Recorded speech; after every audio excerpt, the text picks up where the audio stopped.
day. It's just, I think my mind's going. Old pop, getting a little long in the tooth. Thank you so much for being here. Matt writes, nobody does radio better than EZ. Just ask him. I see you know me. Welcome into the show. We do it from the Impact Power Sports studio. Impact Power Sports, that's a fun place. You can go in there and just get lost. You wander into their showroom in Rockford, Michigan along 14 Mile Road, and you're like, oh, God, this looks fun.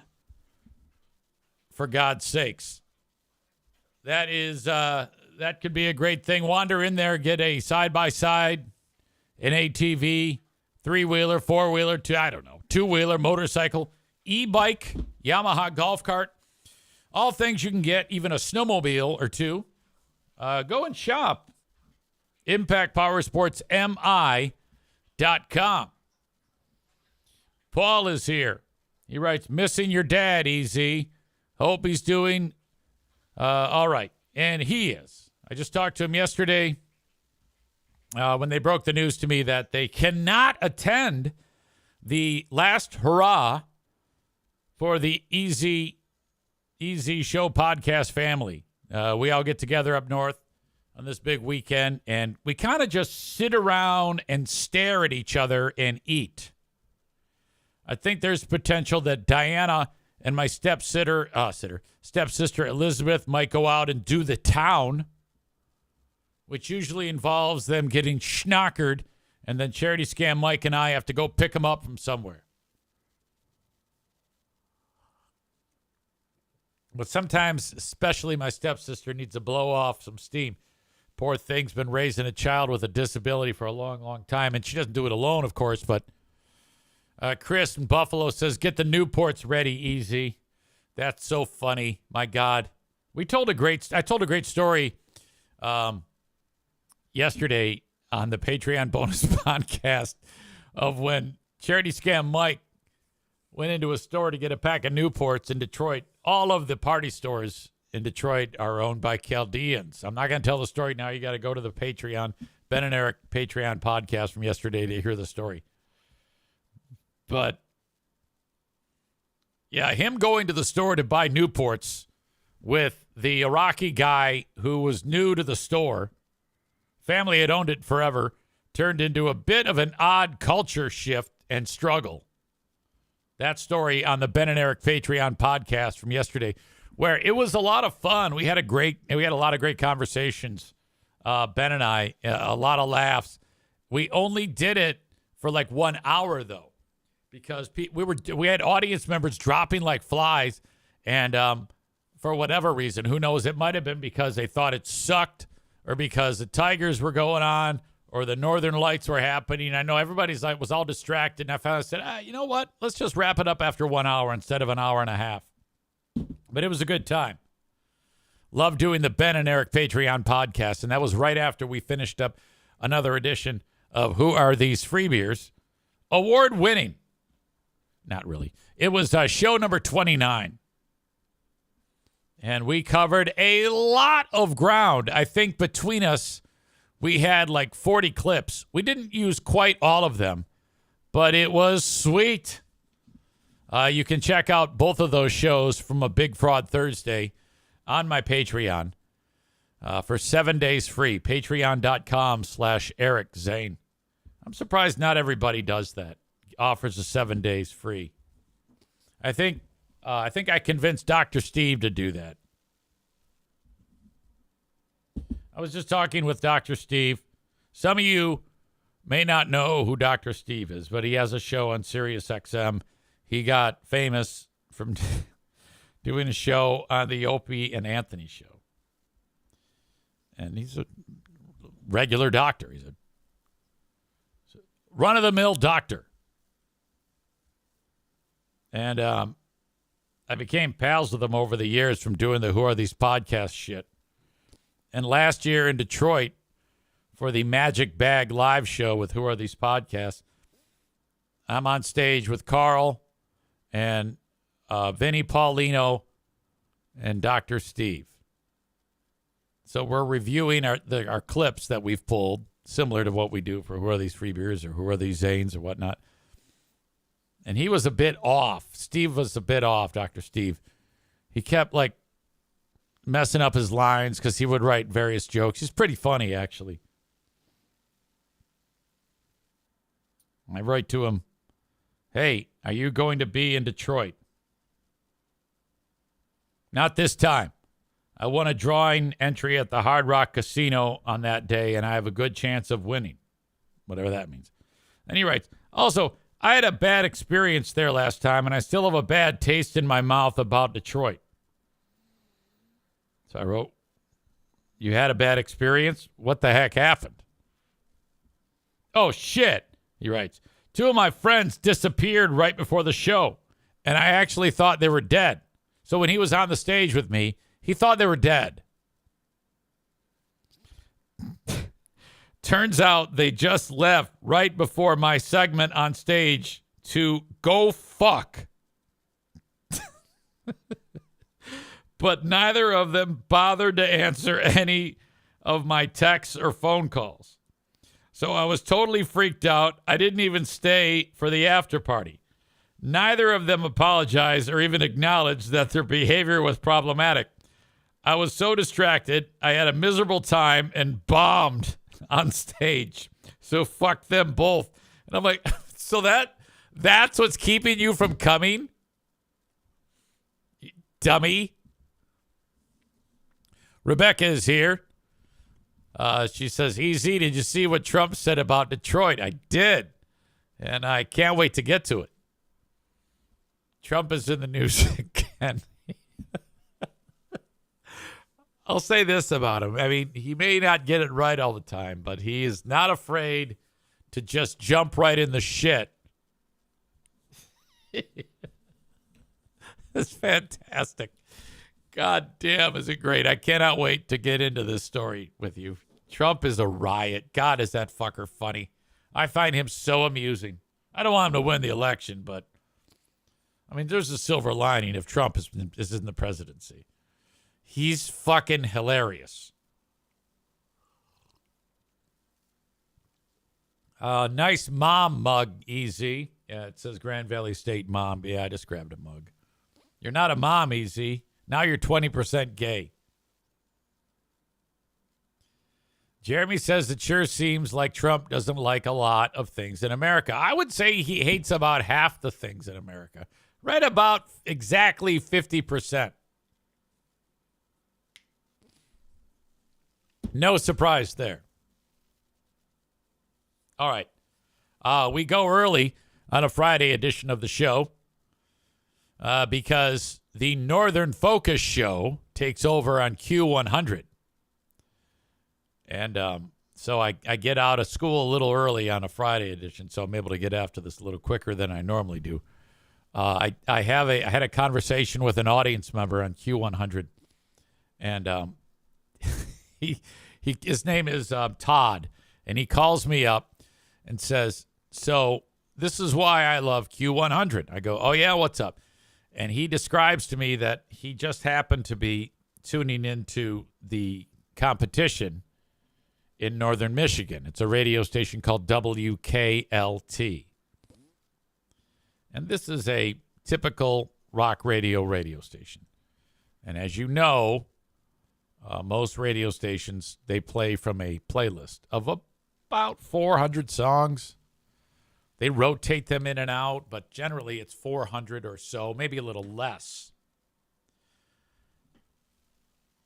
How do they get to picking those songs? They have a focus group. They bring in 150 people at a hotel. They get some pizzas, and they play 8 seconds of a song, and then each person has to fill out on their little card, know it, don't know it but don't like it, know it and like it, don't like it. It's a test. This is a music test. It's a research project. And they gather up all that data. And there's usually a guy there who's typing at a computer and entering the data. And then with that data, they curate a playlist. And then they take that information and they play those songs. And they, like if the song plays at 8 a.m. on Monday, it'll play at 8 p.m. on Tuesday, and then 4 p.m. on Wednesday and 4 a.m. on Thursday. And then they flip it all upside down the next week. And that's what they do. And they don't play requests. Where am I going with this? Well, Todd, who called, was listening to this radio station. He goes, "This is why I love your radio station, Easy." I go, "What is it?" He says, "I was listening to KLT, and somebody calls up the radio station, and they put the person on the air. And the person says, I just want, my brother just died. Oh, my God." He said, he loved your radio station. He's just so in love with you, and he just lost his life. Oh, my God. And the jock's like, "Oh, I'm so sorry. I'm so sorry. How can we help you? What can we do for you?" "Oh, my God. His favorite artist that you played was George Thorogood. He loved George Thorogood, and could you play this song for him? It was his favorite song of all time, and he loves you, and he's may he rest in peace," and yada, yada, yada. She goes, "Oh, okay." And she actually says on the radio, "Well, I played that song yesterday, so I'm going to play this one instead."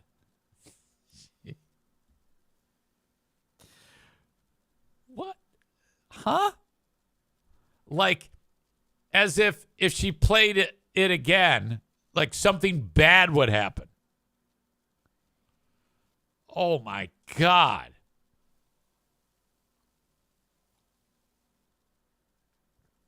What a travesty. So I told that story on the air, which probably pissed them off, which is good. Fuck those guys.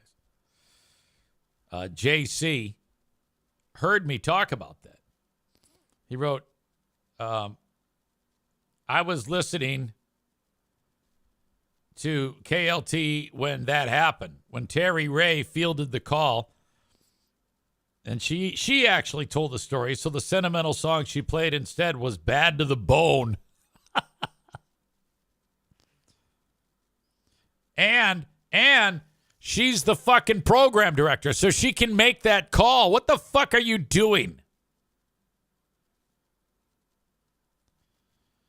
JC writes, "I've had the privilege to play 4 or 5 death dedications and talk about the deceased, and I cannot fathom altering it." Then JC went and posted something on his Facebook page about how many of you have ever been given a rock and roll gift for your birthday? Like taken to a concert or been somebody, because it was somebody's fucking birthday or something like that. I don't know. And I indicated, I go, yeah, that's never happened to me, but okay. And he writes, "Yeah, I'm not surprised that no one ever gave you a present. I remember seeing Crosby, Stills, and Nash on my 24th birthday. And the gal who took me," he writes, "fucked me so hard I thought I broke my dick."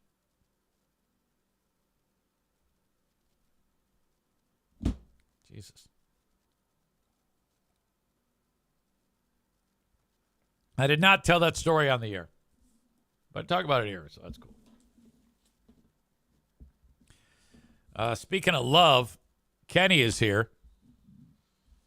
We missed him yesterday on the Ben and Eric Patreon podcast. And for Who Are These Zanes? So you'll have to go back and check that out. Good to see you, young man. Hope you're doing okay. Hope the dieting is going. Don't forget, we've got a weigh-in 3 days. This was kind of a weirdo week as Kenny went up a little bit, and Jeremy is plateauing. He only lost like a couple pounds. So hopefully you guys have had a good week here.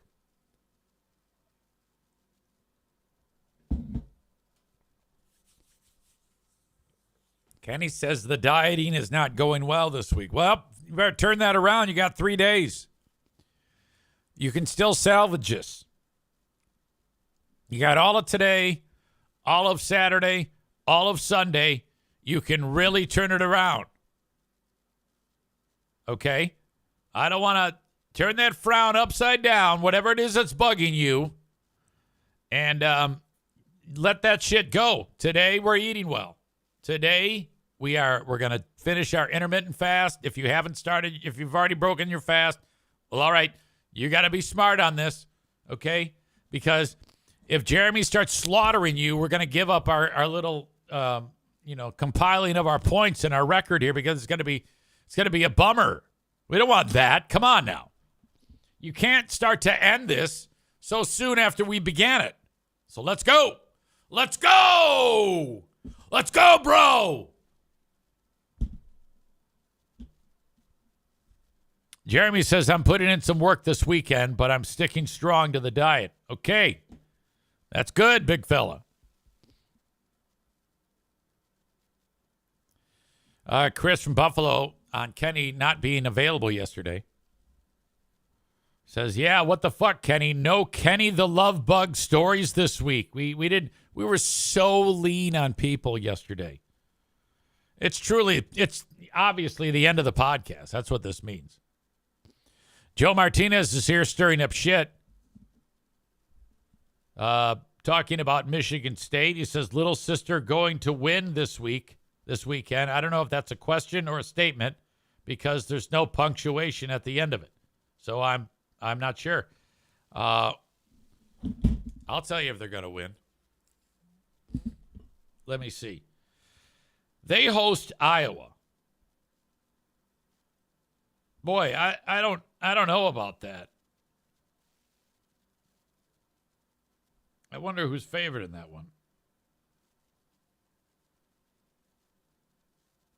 I would say that Iowa probably, it'll be even, maybe, I don't know. They lost last game, and Michigan State has lost 3 in a row. They've been horrible. The 12th is the next game, and Michigan is tomorrow. Michigan does not play. And they are in Illinois next weekend, who I guess Illinois is improved. Like, right now, Illinois is ranked 23rd in the nation. Michigan dropped to 24 after falling at Washington. And then on the 26th, you've got Michigan State at Michigan. Okay, now that's huge. The only way Michigan State can turn this around, well, they just got to win. But if they can manage to beat Michigan, which, come on now, that is not going to happen. That would be quite an upset. Nick writes, I look forward to the Thursday shows each week. I just can't listen live because I have my daughters. So, does that mean that there is not a Mrs. Nick right now in your life? Because I thought that there was a Mrs. Nick. Not that I'm looking to date you, but I just didn't picture you as the type to not have a Mrs. Nick. He says he's a single dad with a Russian girlfriend. Does she speak with a sweet accent? Does she speak English with a sweet European / Russian Asian accent? I guess Russia is part of Asia too and part of Europe, isn't it? I don't know. So does she have that outstanding type of English with an accent? And he says, yes, a beautiful accent. But, that right there is a reason enough to just marry someone. When someone has that sweet accent, especially Russians, it's just, I find it to be outstanding. Well, that's cool. Sorry that you're a single dad. I mean, whatever the fuck happened. You don't strike me as the type, though, that is hard to get along with. I did not picture you to be someone who had where it blew up in your face for whatever reason.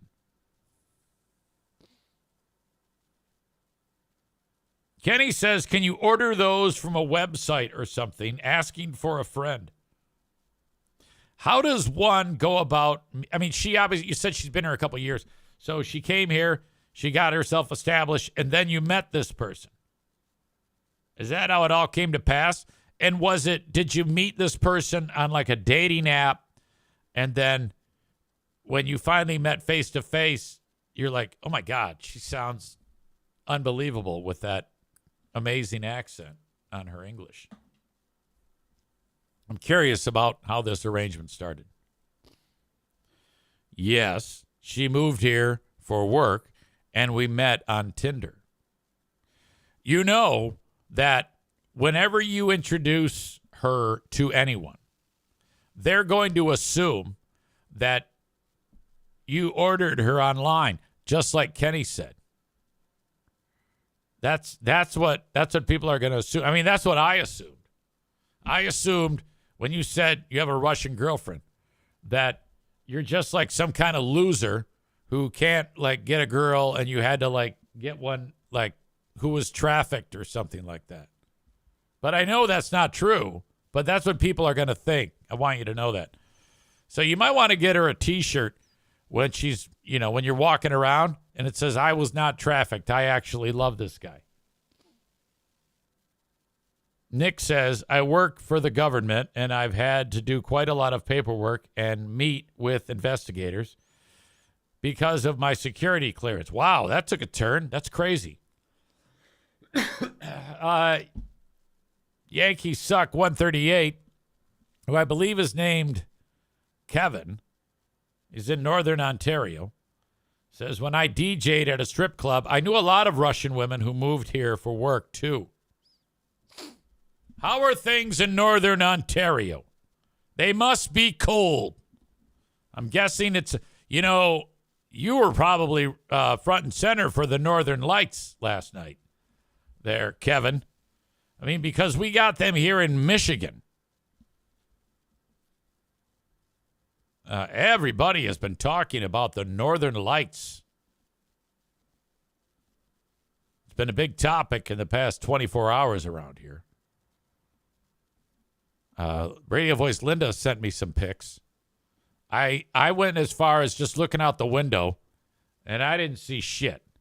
Always tracking, always alerting. Here's our friends from Wood covering the Northern Lights. You saw, but we got to show you a few pictures from the incredible Northern Lights show we got just after 10 o'clock tonight. I want to begin with Scott Winters. That name may sound familiar here in Cedar Springs. Beautiful. Oh, I know Scott.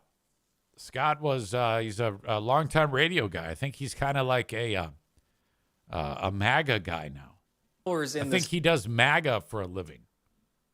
You remember Scott? Sky, and this was the case across West Michigan. Let's take you up to the UP. It's from my friend Ken Curtis. Goodness gracious, what a shot. And there are pictures like this all over the state of Michigan. Just a stunning display at Northern Lights tonight. This from Jamie in Cedar Springs. And look at the colors. A lot of green, a lot of pink in there. At one point, we could see it from our downtown cameras. It was strong for about 15 minutes. And there may be another flare-up or two tonight. So check outside before you head to bed if you want to catch a glimpse. Can you imagine right now, if we saw that, most people would know that those are the Northern Lights. Most people would know that. Imagine there's a few who... maybe younger people who have never heard of such a thing, and they look up and see that. Can you imagine how their brain would melt if they'd never heard of the Northern Lights? Didn't even know that something like that existed? That would fry your brain. If you're like walking the dog, and because I remember when I first saw him, I was driving on M20 from Mount Pleasant to Midland to do radio at Z93, Tune Man. And I looked out the car window and I was like, what the fuck? What is that? And then I had like heard of them, but I couldn't have told you that those were the Northern Lights. So for a period of time, I was that guy. I was like, what the fuck is going on here? And it just fried my brain. Joe Martinez says, I don't think Little Sister plays this weekend. You're right. Not bad. Thank you. Next weekend. Joe says, go blue. We are Michigan. We bow to no one. Well, no, you do. I mean, you took it right in the tailpipe last week. So that was absolutely bowing. You bowed to them. You've bowed to two teams. You took it right up the dirt chute twice. Rebecca is not responding well to you. Rebecca doesn't like that at all. She says that's getting really old. She's had it with you. Kenny says the same thing. He says that's not getting old at all. So these people have had it with you, Joe Martinez. They're fed up with your shenanigans. No, I love it. I think it's really great.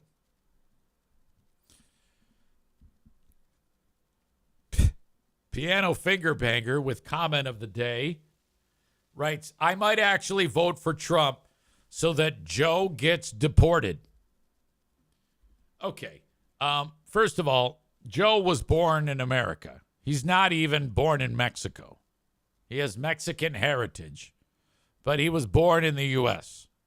So that's nonsense.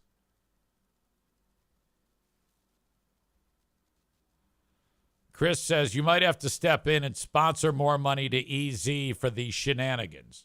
No. You know, I can't. It's okay.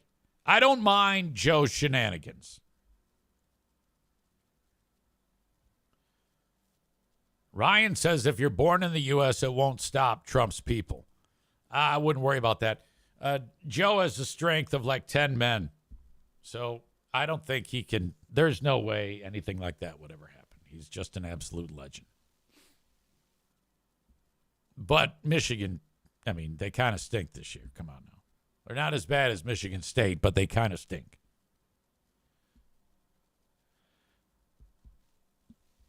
Bob, also annoyed with Joe Martinez. That's three people. How could any of you be annoyed with Joe Martinez? He's an absolute legend. He has single-handedly kept this podcast afloat for like 6 years. That's a long time. So, Joe, let me just tell you this. If you're a sponsor to this show, you have a higher threshold. Like, you got to really fuck up for me to let you have it. And so he's not even close. Okay? I'll be the first one to tell you that if people give me money, you are going to get so much more latitude. All right? Joe could come on here and probably say the N-word, and I wouldn't do anything.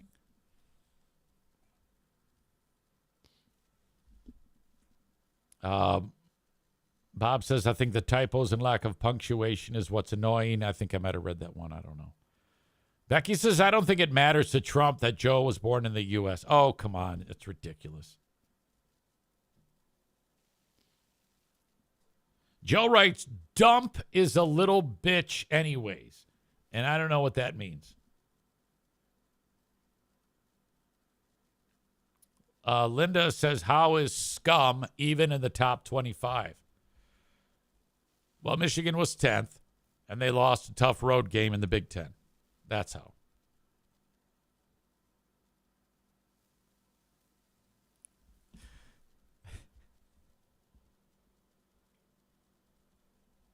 Kenny writes, Joe is great when it comes to sponsorship, the work he does and the giving back that he does. Good dude. But holy shit, the chat comments. I see why Stevie has him blocked. Then Kenny writes, fuck off already about the effing college football team every single fucking day. Joe, are you going to take that shit?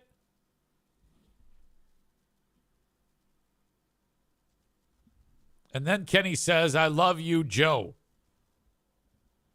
Joe says these people would miss me anyways. Yeah, they would. I don't want to be in a world where Joe Martinez is not around. Okay?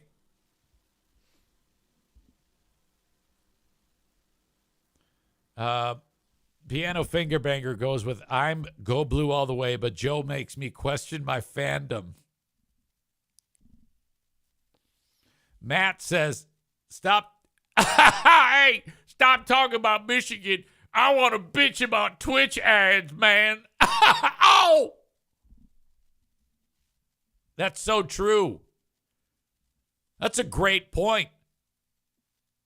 For as much as Joe cheers on Michigan, that's the same amount that you bitch about Twitch ads.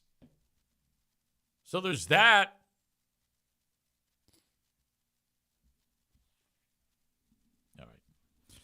All right. Dump is what Joe refers to as Trump. It's irrelevant to me what they say because they root for a loser like Trump. Yeah, I don't know. Whatever.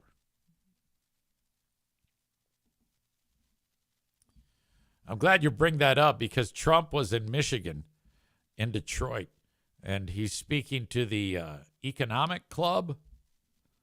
So you got a bunch of people that are like interested in the revitalization of Detroit. And to be fair, that particular area, well, some areas of Detroit have been experiencing a renaissance. You're getting a lot of young people that are moving back into Detroit. You have riverfront property that is people are buying up, and a lot of these neighborhoods are being revitalized, and new industries are popping up all over the place. And it's actually a pretty solid place to set up shop, both on the home front and the business front. Not to mention the sports teams. Most of the sports teams are doing well. Brings a lot of buzz to the city, if you will. And it's definitely a lot better now than in years past. You remember you had the NFL draft there. There was 1 million people roaming the streets. And, of course, in any large city, you're going to have problems and ups and downs. But, whatever. Midwest town, manufacturing is the key. Union community, whatever. If you come into Detroit and you start speaking to the economic club, there's a way to have your cake and eat it too. But Trump is so matter of fact and hysterical, in my opinion. He comes marching into Detroit and says, the rest of the country is going to be screwed up just like Detroit if you don't vote for me. And they're like, wait, what? All right. He slammed the city, saying our whole country will end up being like Detroit if Harris is elected. He said, quote, the whole country will be like, you want to know the truth? It'll be like Detroit. Our whole country will end up being like Detroit if she's your president. You're going to have a mess on your hands. We're not going to let her do that to this country. We're not going to let it happen. He talked a lot about the automotive industry. He said, yeah, the automotive industry's always been dear to my heart. Whatever. He said that Harris does not care about this issue. He said, I don't think anybody we're talking about today is high on her list. It went on to talk about wanting to save the U.S. auto industry many years ago. He then said, they're stealing your auto industry. Years ago, they're stealing your auto industry. You got to stop it. Well, they didn't exactly listen. Among those quick to respond, wait a minute, and then he also said, but we have to make that industry bigger, better, stronger, and more dynamic than ever before. And I've been reading about Detroit for so many years that it's coming around, and never really got there. Okay, so just when you start to think that he's going to fix the comment, he says it never really got there. The mayor of Detroit is a guy named Mike Duggan. He said, well, Detroit just hosted the largest NFL draft in history. The Tigers are in the playoffs. The Lions are headed to the Super Bowl. Yeah, I don't know if you want to hang your head on the sports team. So, I mean, you can mention that as like part of it, but I think the things that are important are jobs and people living there. So whatever. But he starts with that, and then he says crime is down and our population is growing. Lots of cities should be like Detroit, and we did it all without Trump's help. The multi-talented Michigan Governor Gretchen Whitmer responded. She said, Detroit is the epitome of grit, defined by winners willing to get their hands dirty to build up their city and create their communities. Something Donald Trump could never understand. So keep Detroit out of your mouth, and you better believe Detroiters won't forget this in November. Well, I mean, that sounds good. I like that type of talk. It doesn't change anything. Okay, at the end of the day, Trump saying Detroit sucks doesn't matter. Everyone who's going to vote for Trump is going to vote for Trump. There is not one person who heard that who is a Trump supporter that went, that's it, I'm voting for Kamala Harris. And the other way, too. It just doesn't. No one cares. The only thing this story is, the only good thing about this story is that it's something to talk about. I often love when people see something like this and they're like, how could he? How could he say such a thing? This is so terrible. No, it's not. This is the guy who the day before the last election, whatever year it was, when he won the last time, he was, you're going to grab him by the pussy. If you can get away with grab him by the pussy, you can get away with anything. Who gives a shit that he said Detroit's a shithole? There's parts of it that are a real shithole. Maybe he passed the shithole spots on the way to this. My point is, fucking lighten up. Who gives a shit? It doesn't matter. It just doesn't matter.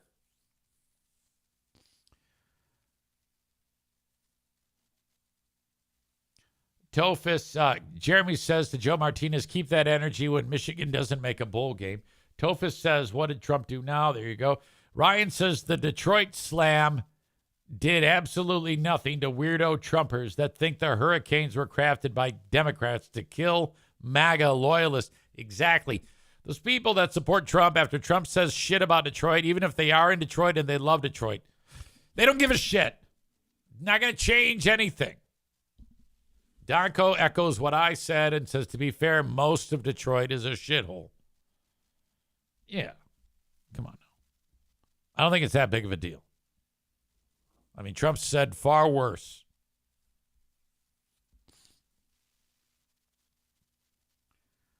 Piano Finger Banger says exactly, Ryan. Those MAGA people are too far gone. Kenny says, I have to admit, I've only driven through the Detroit area once, and I was seriously like, oh, my God, it's worse than I thought. Yeah, you have to know where to go to get to the areas that don't look like a war zone. It's still very bad. There are entire city blocks that are just vacant homes in various states of disrepair. So bad that in some of these cases, the city has just torn down entire streets of homes and put in green space. So you have, that's what Ryan says. It's impressive how much of it is just green space now. We're kind of like on the same page in our thoughts here. And so they like make parks in hope that one day they can turn it around and put homes up there. But yeah, they've had to redo.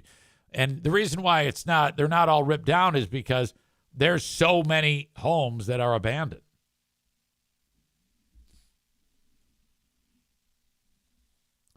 Kevin in Northern Ontario says, is there a city in North America that isn't mostly a shithole anymore? Well, yeah, come on now. Of course. Donko says Trump was right. Again, damn it. I hate when that happens. Well, maybe to some degree. I think it's just the honesty that moves the meter. It's interesting when somebody steps out on a ledge and says something like that. Yes, it can be interpreted as a horrible thing to say. But really, that should surprise no one. That is not a big deal. There's whole towns in upstate New York that are shitholes because the one manufacturing job that kept the town alive left a long time ago. There are shitholes almost everywhere. I often wonder about, how much of an influence things like that are, like up in Grayling, Fear Bunker North. This is a desperately poor town. And they're starting to get a foothold for their banking on the natural resources. The woods, hunting areas, rivers and streams, and snowmobile trails. So years ago in Michigan, they outlawed motorcycles, ATVs, and snowmobiles on those trails.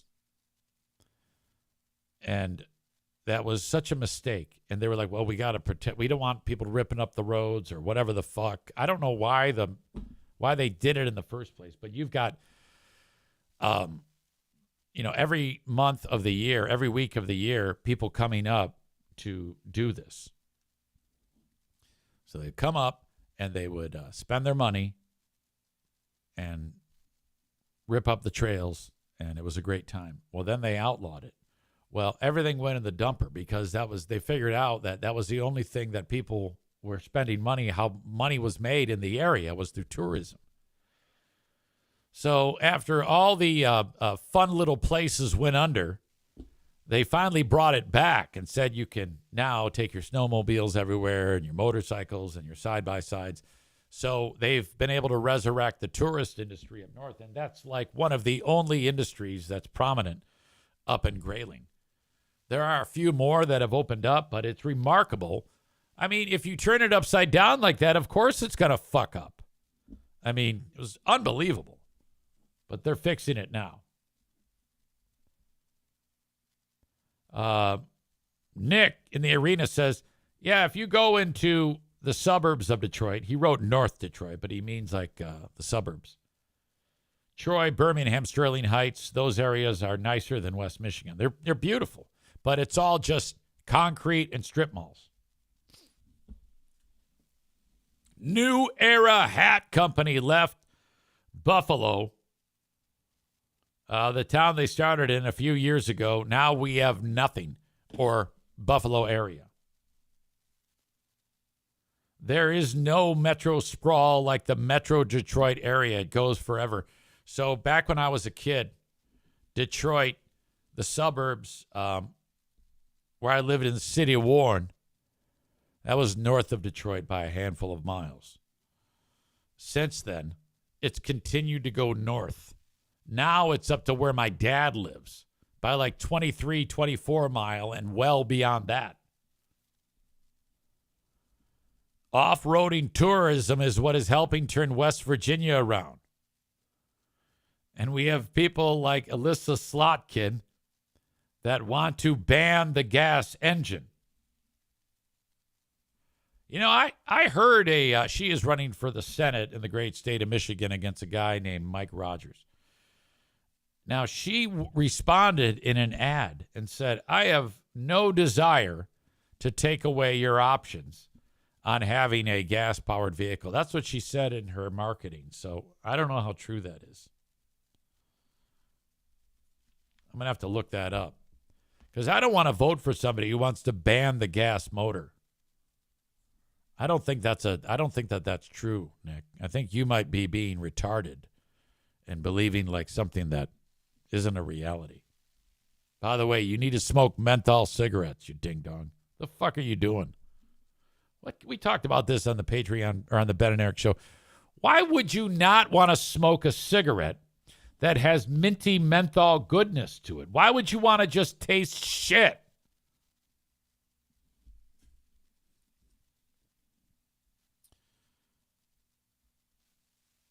All right. I am all over the map on this podcast today, and I love it. I love these types of podcasts. A Friday is like senioritis. That's how I always feel. I was talking with Brian Vander Ark from the Verve Pipe, and he had a fun comment about his son because he and his son are gigantic Detroit Lions fans. Now, Brian's old. He's even older than I am. And he says, yeah, I've been a Lions fan for a long, long time, as you can imagine, Easy. I go, yep. Most people in Michigan are. So I'm very, very excited about them. And he says, but I was sitting with my son, and we were reminiscing on the loss in the NFC Championship game against the San Francisco 49ers. And the kid is 8. And his son said, Dad, you know how many years I've been watching the Detroit Lions and how they've lost every year? And he's 8. And Brian's like, son, you have no idea what this is like. Your dad, how old's your dad? 60. Yeah, I've been waiting for as long as I've been able to watch TV. So probably in the mid 1970s. My God. Go Lions. This week they're in Dallas. Back to the scene of the crime for a 4:20 kickoff. Also, our beloved Michigan sports. I don't really like to dwell on when the teams that I'm following at the time lose, because this just puts everybody in a bad mood. So the Tigers play tomorrow. It's game 5. Yesterday they lost, whatever, at home. Fans go home unhappy. So now they got to go to Cleveland. But the thing of it is, you would think that Cleveland would be the favorite, but they're not. They're the underdog in this game because the Tigers have the best pitcher in all of baseball. And his name is Tarek Skubal. And he's on fucking fire. And so I don't think he's given up a run in the playoffs yet. So that guy is a stud. And he is going to be pitching tomorrow night just after 8 p.m. So go Tigers. If they can beat Cleveland in that game, they go to the American League Championship Series. So that would be so exciting. Very, very cool.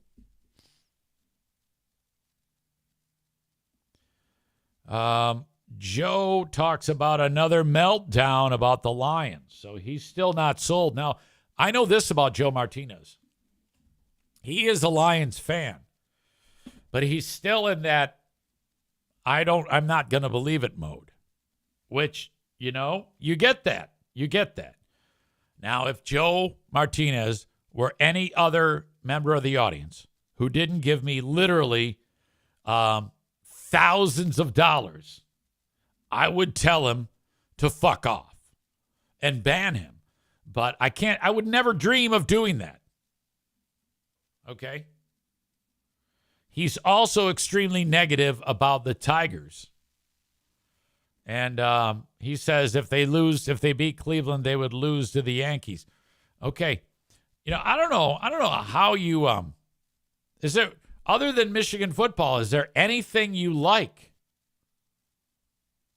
I don't think there is. I think outside of your family and the Griffins and Michigan football, I think you hate and Trump.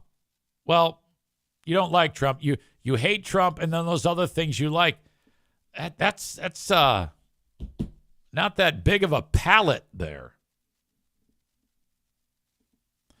We could do Joe Martinez, I hate everything sports updates.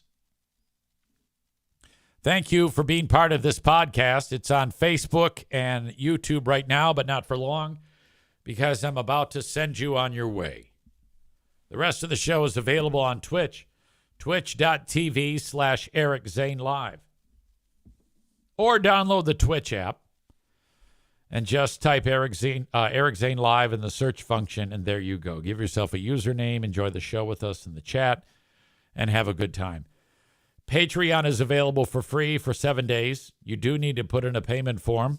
Just cancel it after that and enjoy the 7 days. When that's up, you won't be charged. But if you want to sign up again, your credit card is on file. Just enable it, and then you can enjoy more content on my Patreon. patreon.com/Eric Zane. You can reach out to me on email, eric@ericzaneshow.com, on the Shoreliners Striping inbox. I appreciate all the comments, concerns. If you have a story that you like or that you're reading and you find interesting, by all means, send it along. And it might just be the thing that we talk about in this show. Okay. Thank you to all of those who are on Facebook and YouTube.